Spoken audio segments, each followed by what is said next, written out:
Salam alaikum wa rahmatullah. On poursuit avec nos vidéos sur les mathématiques des Olympiades. On est au chapitre sur les inégalités remarquables. Pour la vidéo d'aujourd'hui, on va voir l'inégalité de Minkowski. Alors, c'est le théorème que vous voyez sur l'écran. Minkowski est un mathématicien allemand du 19e siècle et début du 20e siècle. C'est lui qui a créé en particulier la géométrie des nombres. Il a travaillé beaucoup sur la convexité. Et voilà, donc l'inégalité que vous voyez sur l'écran, le théorème que vous voyez, c'est ce qu'on appelle l'inégalité de Minkowski, ça porte son nom. Alors, c'est le théorème que vous voyez donc sur l'écran, soit n un entier strictement positif, p un réel strictement supérieur à 1, soit x1, x2, xn, y1, y2, yn des réels strictement positifs. Alors, on a cette inégalité, donc qu'on appelle inégalité de Minkowski. Alors, vous avez somme de i égale 1 jusqu'à n, xi plus yi à la puissance p, le tout à la puissance 1 sur p, inférieur ou égal à la somme des xi puissance p, i allant de 1 à n, le tout à la puissance 1 sur p, plus la somme des yi puissance p, i allant de 1 à n, le tout à la puissance 1 sur p. Alors, pour simplifier, je peux, pour x égale, ou bien de façon générale, je vais le mettre pour u égale, si je prends un vecteur u égale u1, u2 jusqu'à un dans, alors on va dire r plus étoile, des coordonnées donc strictement positives, donc à la puissance n. Alors on pose, bien on définit ce qu'on appelle donc norme P de U, donc je la définis par donc la somme de ui puissance P, i allant de 1 à n, le tout à la puissance 1 sur P. Alors dans ce cas-là, ça permet de simplifier l'inégalité de Minkowski, ça devient norme de x plus y, donc en fait l'inégalité de Minkowski ici, donc ça devient norme P de x plus y. Alors cette application, donc en fait ça s'appelle donc la norme P. Alors, donc ici ça devient norme P de x plus y inférieur ou égal à norme P de x plus norme P de y. Alors en vérité, si je travaille dans R puissance n, je vais mettre ici donc les valeurs absolues, si je travaille dans R puissance n, et donc on obtient ce qu'on appelle une norme. Pour les gens qui connaissent les espaces normés, l'application qu'on obtient s'appelle, cette application norme P, ça s'appelle, ça devient une norme. Une norme, donc elle satisfait un certain nombre de propriétés. Bon, ce n'est pas le sujet de notre vidéo. Donc ça c'est juste pour simplifier, pour mémoriser donc l'inégalité plus facilement. Norme P de x plus y, c'est majoré par norme P de x plus norme P de y. Alors, je vais vous donner deux démonstrations différentes. Bon, il existe certainement d'autres démonstrations, mais bon, ça tourne autour de la convexité, de l'inégalité AMGM, tout ça c'est pareil, c'est des démonstrations qui semblent être différentes, mais quand on analyse profondément les choses, on voit que c'est presque la même chose. On fait la même chose, ça vient de la convexité tout le temps. Donc la première démonstration que je vais proposer, ça passe par l'inégalité de Holder, donc c'est la vidéo précédente, que j'ai donnée dans la vidéo précédente, que j'ai présentée dans la vidéo précédente. Et la deuxième méthode, elle utilise la convexité de la fonction x puissance p sur 0 plus l'infini. Alors sans tarder, on va donner donc cette démonstration. Alors, première méthode, ou bien première démonstration, donc ça passe par l'inégalité de Holder. Et voici donc le rappel. L'inégalité de Holder, je l'ai présenté dans la vidéo précédente. Et voici donc le rappel. Alors, soit n un entier strictement positif, P et Q, deux réels strictement supérieurs à 1. Là, vous avez deux réels strictement supérieurs à 1, mais ils sont liés par cette formule. 1 sur P plus 1 sur Q égale 1. Alors, on dit que P et Q sont conjugués. On dit qu'ils sont conjugués. Alors, donc, le conjugué d'un nombre P supérieur à 1, le conjugué de P, c'est Q égale, bon, ça vient de cette formule, donc vous développez juste ça, vous faites sortir le Q en fonction de P, donc vous allez avoir Q égale P sur P moins 1, qu'on appelle donc le conjugué de P. On aura besoin de ce conjugué pour utiliser donc l'inégalité de Holder. Alors ensuite on continue, donc soit x1, x2, xn, y1, y2, yn des réels strictement positifs, alors on a cette inégalité qu'on appelle inégalité de Holder. Alors somme des x, y, i allant de 1 à n est majorée par, inférieur ou égal, somme des x puissance p, x i puissance p, i allant de 1 à n, le tout à la puissance 1 sur p, multiplié par somme des y puissance q, i allant de 1 à n, le tout à la puissance 1 sur q. Alors, d'après mes notations de tout à l'heure, ça, ce n'est rien d'autre que norme P de x fois norme Q de y. Bien sûr, x, pour moi, c'est toujours le vecteur x1, x2, xn, et y, c'est le vecteur y1. Bon, j'écris en colonne ou en ligne, c'est la même chose. Y, c'est des vecteurs donc de R plus étoile puissance n. Voilà. Donc, on peut commencer la démonstration. Bon, la deuxième partie de l'inégalité de Holder ne nous intéresse pas. Donc, ça donne la condition nécessaire et suffisante pour que l'inégalité soit atteinte. Bon, ça, donc la deuxième partie, ça ne nous intéresse pas dans la démonstration de l'inégalité de Minkowski. Alors, je vais donc commencer la démonstration. Alors, regardez ce qu'on va faire. Alors, pour tout i allant de 1, 2 jusqu'à n, on a xi plus yi à la puissance p. Ça je peux l'écrire sous la forme, donc xi plus yi fois xi plus yi à la puissance p-1. On développe, donc ça va donner xi fois xi plus yi puissance p-1 plus yi fois xi plus yi puissance p-1. En sommant depuis i allant de 1 jusqu'à n, alors en sommant depuis i égale 1 jusqu'à n, on obtient somme de xi plus yi, puisque ça c'est vrai pour tout i, donc je peux sommer les deux membres de cette égalité, donc en fait de cette identité. Je vais sommer ces deux membres depuis i allant de 1 jusqu'à n. Alors on obtient somme de xi plus yi puissance p, i allant de 1 à n, égale, pour l'instant c'est des égalités, alors égale,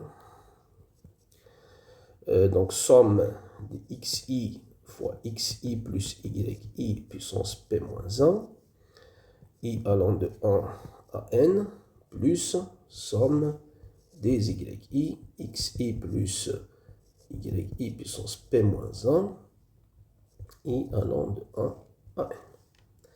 À partir de là, je vais utiliser Holder pour majorer ça, Holder, et je vais utiliser Holder pour majorer cette somme. Alors, pour pouvoir utiliser Holder, il faut introduire l'exposant conjugué de P, qu'on va appeler Q. Alors, ça, j'aurais dû l'écrire dès le départ, mais c'est pas grave. Alors, donc, je vais introduire Q, c'est P sur P-1. C'est le conjugué, donc, le conjugué de P. C'est-à-dire, vous avez 1 sur P plus 1 sur Q égale à 1. Ça, je l'introduis juste pour utiliser donc l'inégalité de Holder. Alors, qu'est-ce qu'on trouve si on utilise Holder? Donc ça, c'est inférieur ou égal, d'après l'inégalité de Holder. Je vais l'utiliser deux fois. Donc, je vais l'utiliser pour cette somme et pour cette somme. Donc, on va obtenir, alors, pour la première somme, je vais obtenir donc somme des xi puissance p, i allant de 1 à n, puissance 1 sur p. Ensuite, fois somme des xi plus yi puissance p moins 1, le tout à la puissance q. Donc, puissance p moins 1 fois q. I allant de 1 à n, et le tout à la puissance 1 sur q. Alors, est-ce que j'ai suffisamment d'espace pour écrire? Alors, je vais écrire ici. Alors, plus. Bon, je vais écrire juste là. Donc, pour la deuxième somme, je vais avoir somme des yi puissance p, i allant de 1 à n, le tout à la puissance 1 sur p, fois, multiplication, xi plus yi puissance p moins 1, le tout à la puissance q, donc c'est p moins 1 q, i allant de 1 à n, et le tout à la puissance 1 sur q. Mais d'après la définition de q, regardez la définition de q, c'est le conjugué de p. Donc vous avez p moins 1 fois q, ça vous donne p. Donc en fait ça, c'est égal à p. La même chose ici, c'est égal à p. Et donc, je le remplace par p. Je remplace p moins 1q par p. Donc c'est-à-dire,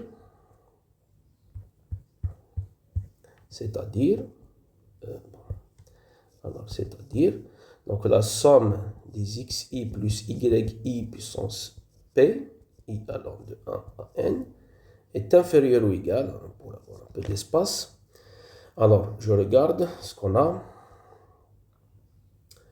Alors, vous avez somme des xi puissance p, le tout à la puissance 1 sur p.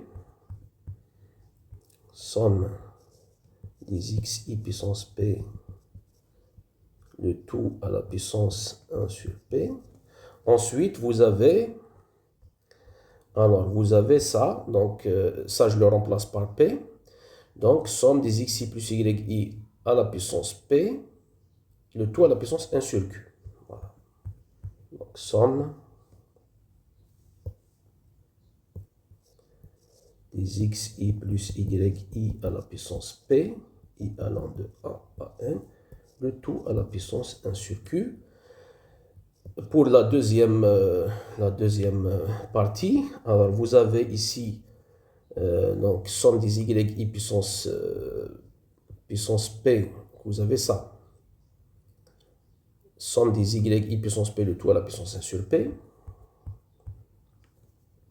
Donc somme des yi puissance p, i allant de 1 à n, le tout à la puissance 1 sur p, fois somme de xi plus yi puissance p, i allant de 1 à n, le tout à la puissance 1 sur q. Voilà ce qu'on a.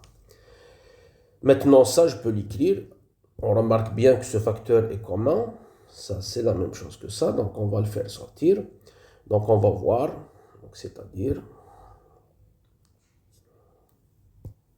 C'est-à-dire, donc, somme de xi plus yi à la puissance p, i allant de 1 à n, est inférieur ou égal. Alors, j'ai dit, donc, on va faire sortir ce facteur commun. Donc, somme de xi plus yi à la puissance p, i allant de 1 à n, le tout à la puissance 1 sur q.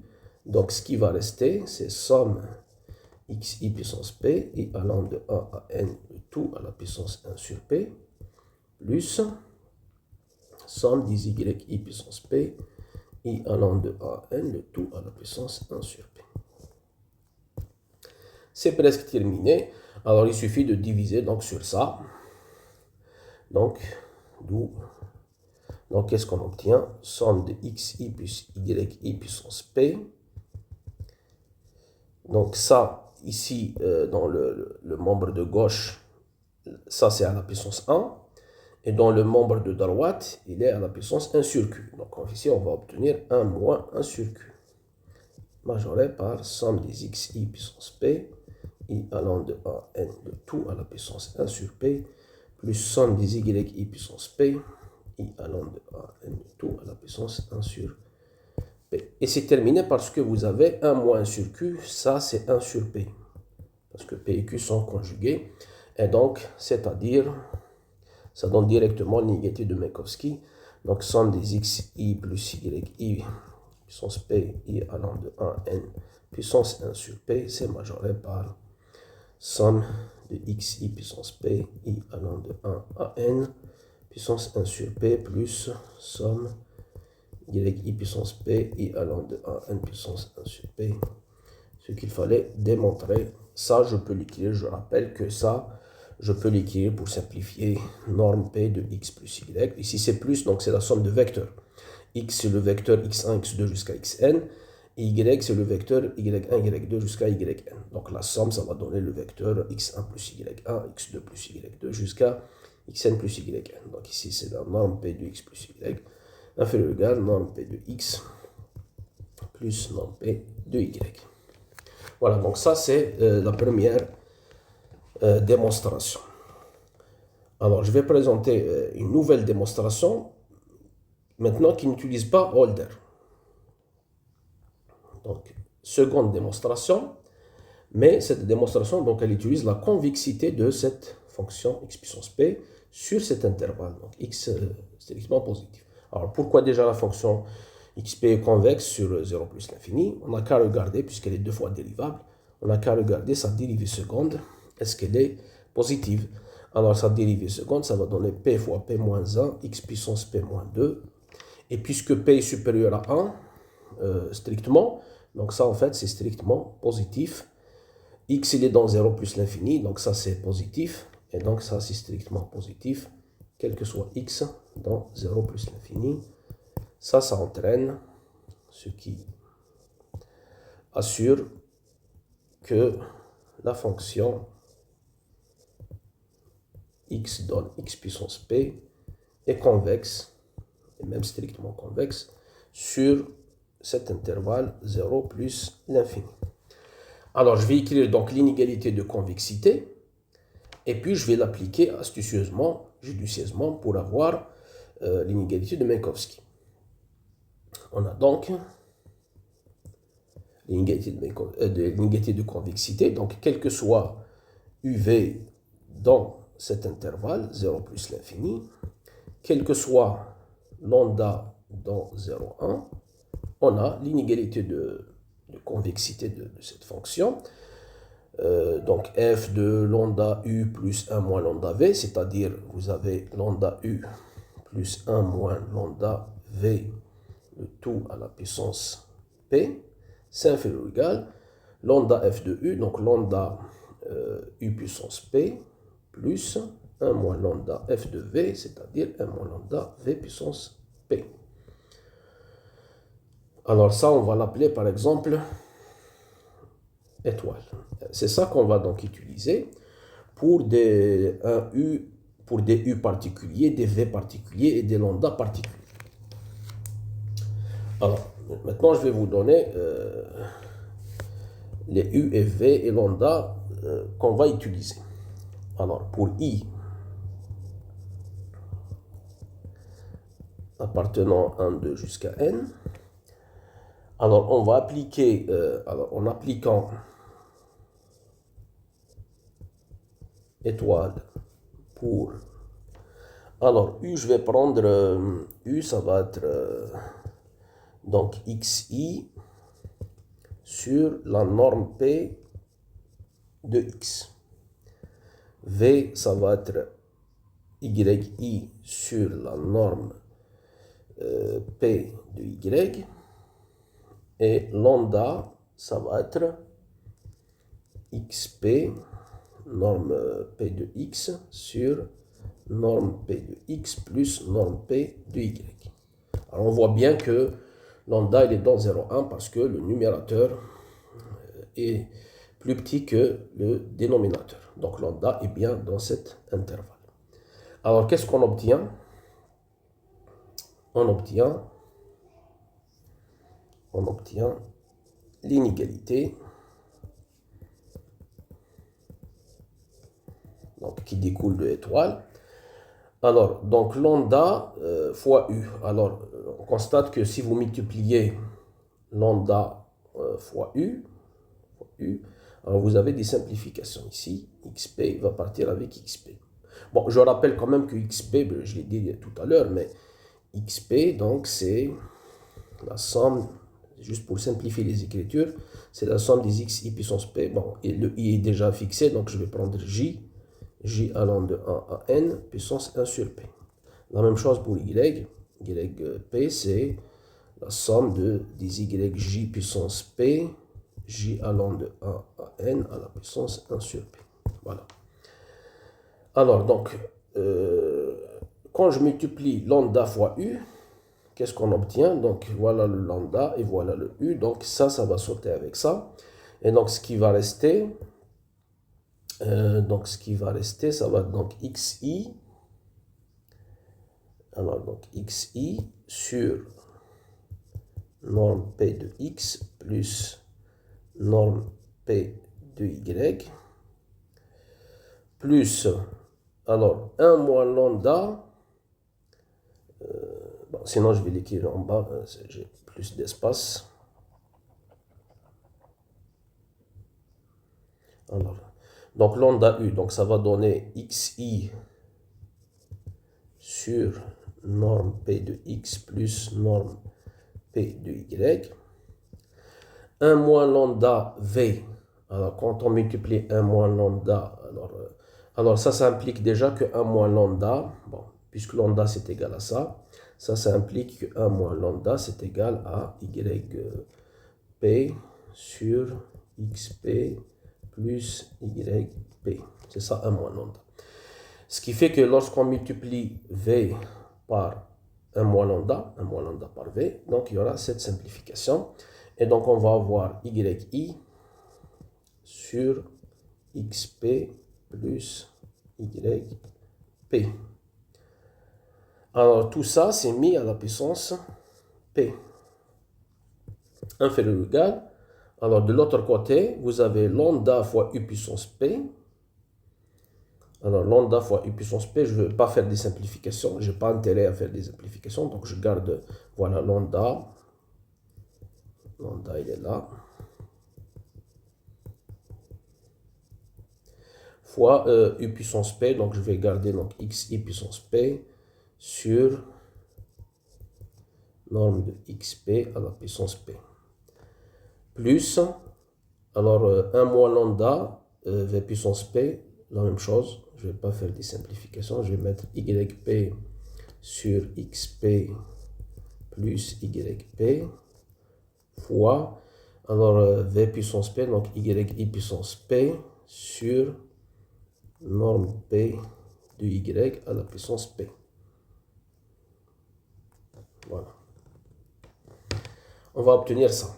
Ça, donc, c'est une inégalité qui est valable pour tout I. Maintenant, ce qu'on va faire, on va sommer ces inégalités. Donc, on va sommer les membres de cette inégalité depuis I égale à 1 jusqu'à I égale à N.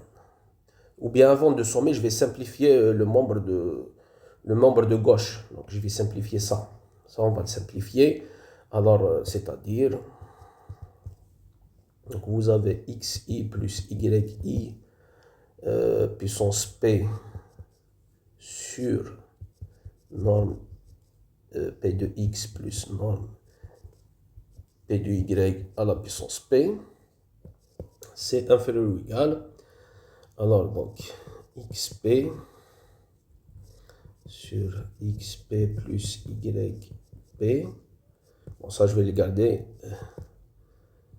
tel qu'il est. Donc, XP puissance P plus norme P de Y sur norme P de X plus norme P de Y fois YI puissance P sur norme P de Y à la puissance P. Voilà, j'ai cette inégalité qui est vraie, ou bien qui est valable pour tout I. Maintenant, je vais sommer les deux membres de cette inégalité depuis i égale à 1 jusqu'à n. Alors, en sommant